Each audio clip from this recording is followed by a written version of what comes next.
One of the greatest cheesecakes in the cheesecake family would have to be a Basque cheesecake.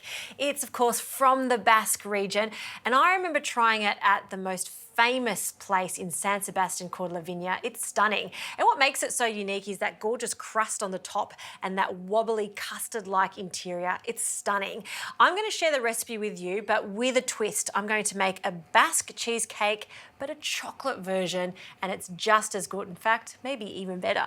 So we're going to start with the cream, the all-important cream. You'll need thickened cream for this, so we'll add that to a pot. And we just want to warm that through. You can almost take it to boiling stage. You want it to be quite hot because we're going to pour it over our chocolate. I've got 300 grams of dark chocolate here. Use good quality chocolate because you're going to taste it throughout the cheesecake. So that just came up to the boil and we're going to pour that straight over our chocolate. We just want to let it sit there just so that chocolate slowly melts. Then we're going to incorporate all of that cream and it'll just become like chocolate gold. So while that sits there, let's get on to the rest of the cheesecake. You'll need 600 grams of cream cheese. I have brought this to room temperature. You need this to be at room temperature so it whisks and mixes really evenly, or else you'll get lumps in our cheesecake and we don't want that. So we'll pop that into the bowl. Caster sugar can go in. I want to whisk this until it's really smooth and thick and glossy. Once it's thick and glossy, I can start adding the eggs. You'll need 4 eggs and whisk them one at a time until it's fully incorporated.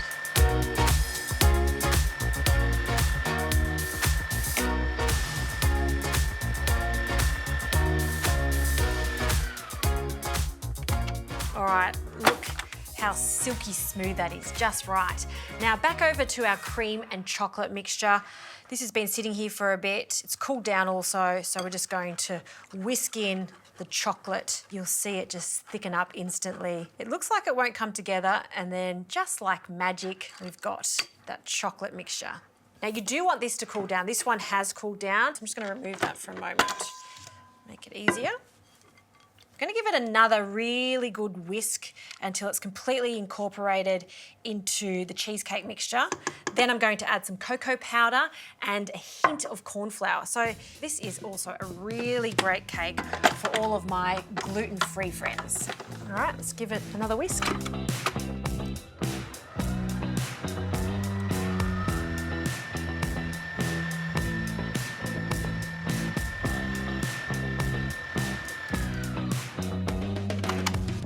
This is looking absolutely perfect. We'll take it off the mixer. This is where it's hard to resist the temptation of having a taste of this because this just looks like stunning custard, doesn't it? So this goes into a 20 centimetre springform tin. I've also lined the collar with baking paper and just ensure that it's about 2 centimetres higher than the tin because it will puff up as it cooks because of all the eggs that we've added to this. So into our tin. And I've preheated the oven to 190 degrees, and this will cook for about 50 to 60 minutes or until a lovely crust forms on the top and it's still slightly wobbly in the centre.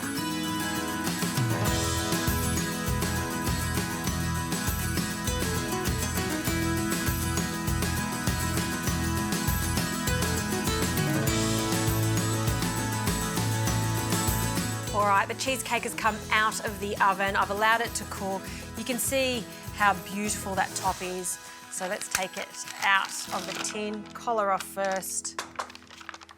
And it has no flour in it, but look at that. Look at the height on that. And that's because of all that cream cheese, cream, and the eggs. So this is where that baking paper has come in handy. That's just gonna come off very easily. You can pop this onto a beautiful cake stand, lots of cream in the centre and some topping, but I'm going to cut a portion because I want you to see how beautiful this is in the centre. I've got a hot knife, makes slicing much easier. And I'll just pop that in again. And just cuts like butter. Have a look at that. See how dense and perfect that is in the centre, just right. A generous wedge of this on the plate. It's not complete without some extra cream, so some dollop cream just on the side. Oh, look at that. And I feel like we've got this silky smooth Basque cheesecake, the dollop cream. We need a hint of crunch. So I've got this gluten-free granola, which is fantastic because it's also got some chocolate throughout it. So it's a perfect accompaniment just to sprinkle over that cream. Wow. If anyone makes a dessert like this for me, I would be so impressed. And you can just see how easy it is to do. You just have to whisk everything together, cook it. You can even serve it chilled, so make it the day ahead, pop it in the fridge. Delicious. Chocolate fans out there, this one is for you. You're going to love it.